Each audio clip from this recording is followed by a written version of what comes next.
Hello and welcome back to the channel. I know I haven't done a video for a while. I haven't been very well.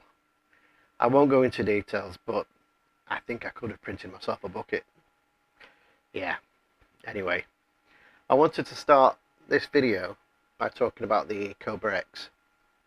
I'm really enjoying owning it. It's been a really good printer so far. I've had it, was it 3 weeks? Maybe a month, 3 weeks now? And I printed quite a lot on it.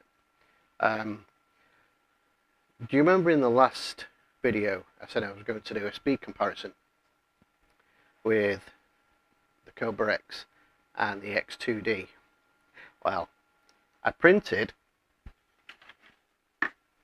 it's a fountain with a pump which fastens underneath. I'll probably do more of a video on this when I've finished it, but I printed one for me and one for a family member. Now, while I was doing that, I thought, I know, I'll do one on the Kobra X and one on the X2D. Now, because it's only two colour, it was really a strong point for the X2D with its dual nozzles. The X2D printed it in 11 hours, and the Kobra X printed it in 22. So quite a big difference. As for multicolour, I don't know yet. I would like to try a comparison because I know this is faster than a standard single nozzle printer, despite the flushing volumes I discussed last time. But yeah, there wasn't much of a competition with dual colour. Sad to say, but even so. I did have a small issue because it's on a wobbly table when it's printing and when the X2D is printing as well. It was wobbling the top spool holder, and that was causing, because there's no retraction like there is on an AMS, it's not motorized, it's not spring loaded or anything, it was loosening the filament on the spools. And I've got a short video which I'll show you about that. Now, what I did to counteract that until we move into the studio, the garage, I printed off these spools, which I'll show you, spool holders, and what they do is they basically screw on. They replace the existing spool holders and they screw on to the filament spools and hold them securely so they don't wobble around, and that's resolved the problem for now, until we move and get it on a proper table. But this, as I said, this is a dining table, useless. It's not a bad point, it just slightly annoys me. When you feed the filament into the tubes at the top, because of the positioning, you can only feed it like an inch at a time, and it does get a bit tiresome. Although, on a good note, when it reaches the extruder, not the extractor, when it reaches the extruder and where it should be, it plays a nice little note to let you know it's there. So that's quite nice. I think one of the best features of it is the build plate. It's PEI, but it's not the standard bronze coloured PEI. It's black. Now, I don't know what they do, but it holds prints incredibly well while it's printing. I'll show you the lamp a little later. I printed a lamp and it had a tall section of thin filament, like a very thin vase all the way up, and it held it perfectly. But it releases models instantly. They don't stick, they just pull right off. So I think it's a really good design, and it's better than its competitors with regards to the build plate. Another downside, there are downsides, but I really do like it, it's the slicer software.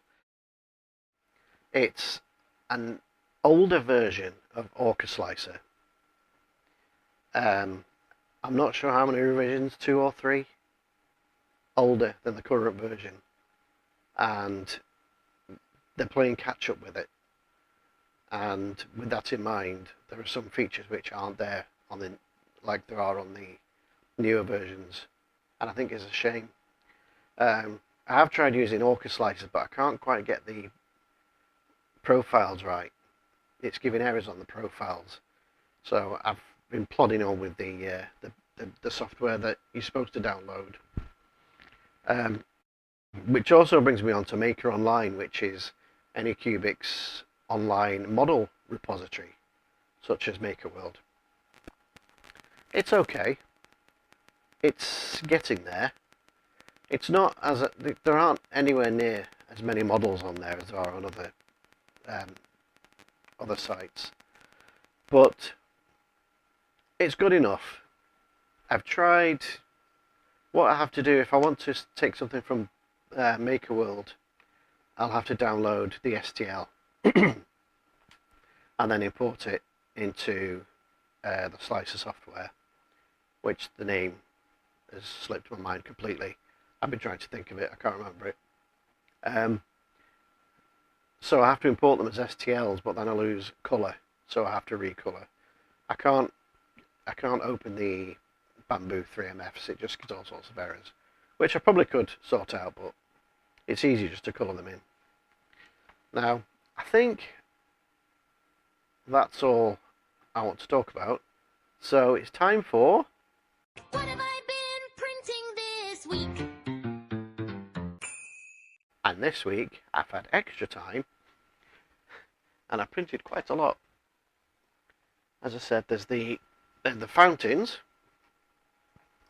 basically a pump. There's a tray of water at the bottom. This sits on top. The pump pumps up here. The pumps are easy to find on Amazon. They're linked in the model on the MakerWorld. It fills this container, which trickles into this container, which trickles into this trough.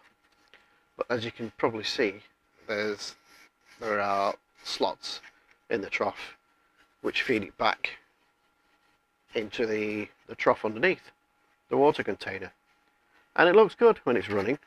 And I've got some white pebbles to put around here, but as I said, I think I'll do a video on this when it's done. Now, a friend of mine wanted these printing, Volkswagen Eagle symbols. Now, this did lead me onto a problem with the Bamboo.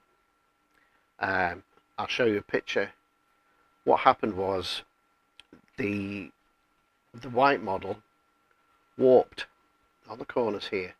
Now, apparently this is due to the positioning of the fans inside.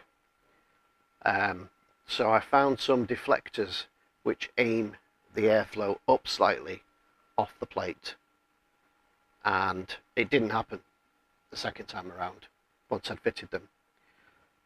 So that was the second thing I printed, was the fan deflectors. I've got a picture of those.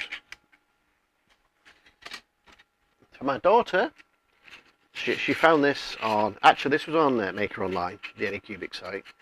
It's a Twisty Bao. Now, it's fun. I've been playing with this for a while.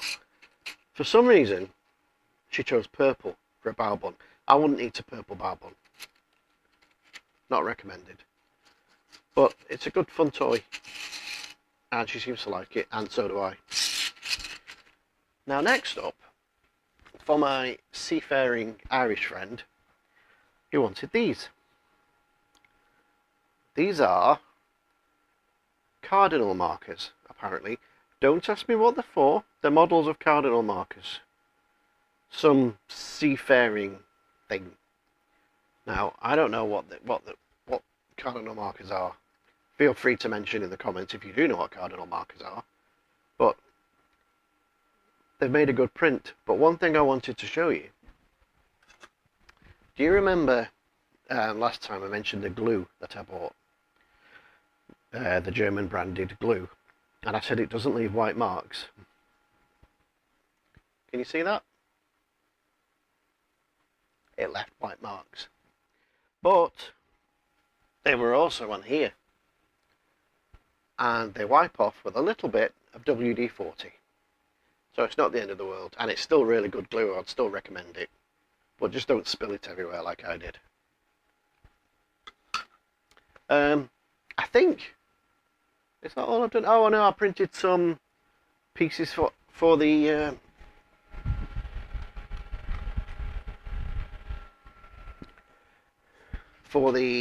printer quest, which I still need to do a video on. Little goblins, don't know if you can see that, and zombies.